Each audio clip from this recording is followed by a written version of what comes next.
Hello everybody, my name is Aknox and welcome back to another Idiros video. Today I'll be talking about tenants, what are the differences between classes, and what affects the tenants actually. So let's start here. We have a carry with 1,830,000 HP, 70,000 attack, and then here we have an Itakwa with 1,700,000, like almost the same HP, right? And we have 104,000 attack here. That is like 50% more than carry, as you can see. By the way, they are the same build. No gear, speed attack stone, speed enables, no skin, no imprints. I will show you Takwa too. Same setup, speed attack, speed enables, no skin, no imprints. So as you can see, they're exactly the same. Let's take a look at their tenants. Here is a level 1 carry, 6,600 attack, 196,000 HP. And here is Itakwa, 5,300 attack. Way lower than Kere, as you can see, even though she has 50% more attack. And the HP is actually the same, exactly the same as Kere. So what is the difference here? Let me explain it. It is actually only guild tech that is affecting this. However, it is not guild tech either. It might be confusing, but let me show you. Right now, we do not have any guild tag on these heroes. As you can see, Ranger is empty. Assassin is also empty. So they do not have guild tag, right? But if you, I will just upgrade this, okay? I will just show it again. Like as you can see, some of these nodes are gonna give HP and attack, right? And there we go. So now she has way more HP and attack, right? As you can see. Like more than 1 million HP increase and 20,000 attack increase. So let's take a look at tenant stuff again. Carry is the same, of course. We didn't touch Ranger tech. But Itakua is still the same. So what I understand here is Guild tech is automatically maxed out for your tenant heroes. Not in their stats, but in their tenant spots. So that is why guild tech won't make any difference in your tenants. So what is the difference between this attack? Like why is it that Keri has more attack than Itakura? Even though she is at 70,000 and she at 100,000?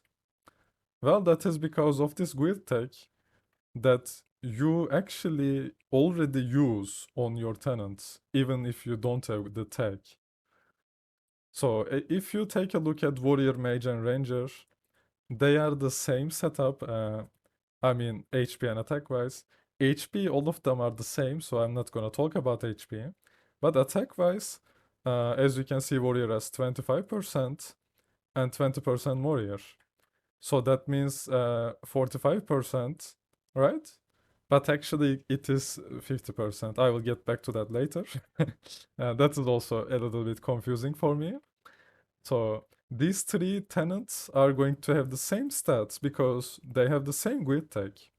While Assassin does not have attack here. Instead, they have crit damage. So the only attack they have is 20% here, right?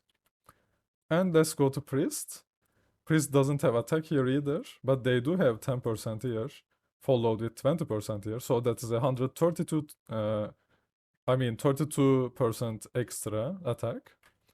So as you can see, the worst tenant is Assassin because of guild tech, followed by Priest because again guild tech. They do have some attack here, but it doesn't.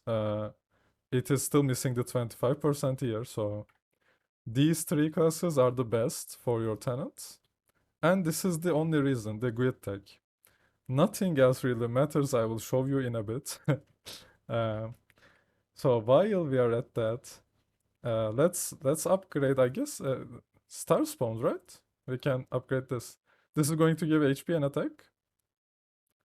We don't have quick upgrade, so I'm just gonna skip this part.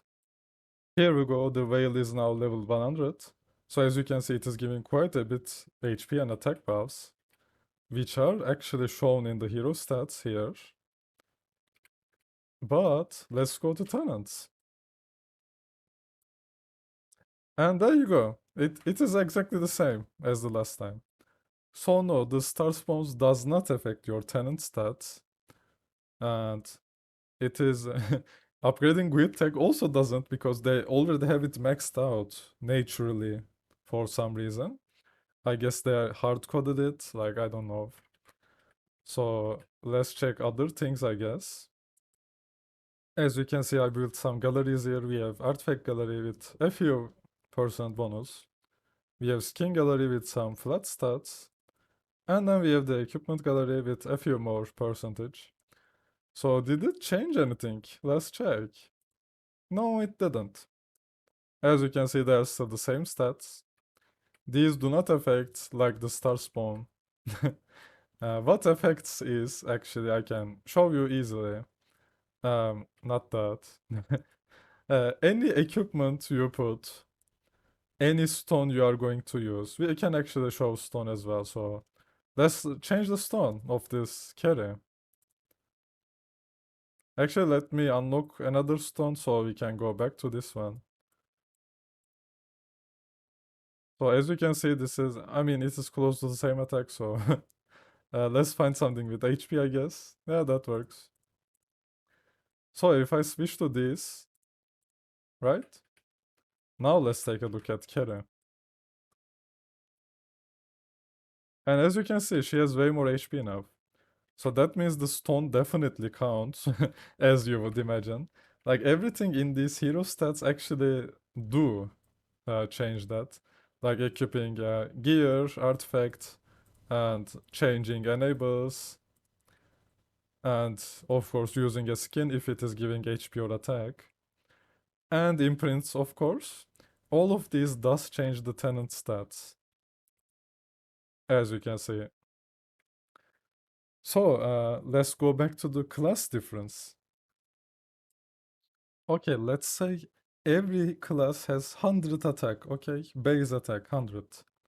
So what happens is assassins get 20% more attack here. Getting their attack from 100 to 120, right? Let's check out Priest. Priest has 10% here and then 20% here. So it gets boosted up to 110 from 100. And then 110 gains 20%, making it 132. Okay, that is the priest, 132, while assassin is 120. And all these other classes have 25 at the beginning, so they start with 125, and then they get added another 20%, which is again 25, boosting it up to 150.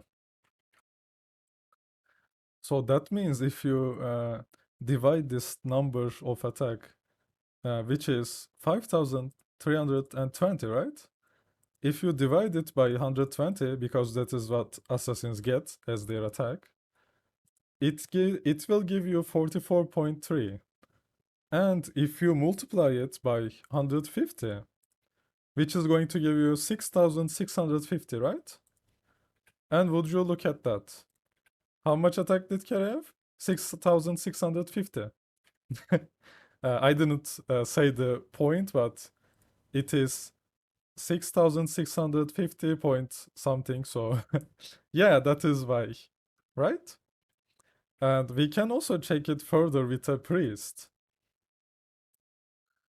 So as you can see, let's divide 5,320 by 120. It will give you 44.3. And we have a priest here.